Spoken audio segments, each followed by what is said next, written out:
તો સતલાસણા ખાતે જીવનધારા 3 રસ્તા કેસમાં રિકન્સ્ટ્રક્શન કરાયું। છેડતી અને એટ્રોસિટી કેસનો આરોપી સ્વરાજસિંહ ચૌહાણ ઝડપાયો।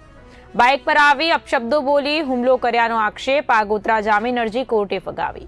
આરોપી ફરાર હતો। ડીવાયએસપી જય કંસારા ટીમે 29 એપ્રિલે ધરપકડ કરી। આરોપી સામે અગાઉ 6 થી 7 ગુનાઓ નોંધાયેલા હોવાની માહિતી।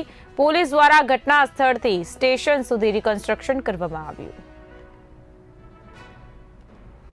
આરોપી જે છે ચૌહાણ સ્વરાજસિંહ જગતસિંહ, જેમને તારીખ 12/3/2026ના રોજ જીવનધારા ચોકડી જે સતલાસણા પોલીસ સ્ટેશન હદની અંદર છે ત્યાં બાઇક પર આવી જે ભોગ બનનાર હતી તેમની છેડતી કરે અને જે ભોગ બનનાર જે છે એ અનુસૂચિત જાતિના છે, જેથી તેમના ઉપર એટ્રોસિટી એક્ટ તથા છેડતીની કલમો લાગે। ત્યારબાદ તારીખ 29/4/2026ના રોજ તેમને આ ગુનામાં અટક કરે અને આગળની તપાસની કાર્યવાહી હાથ ધરે।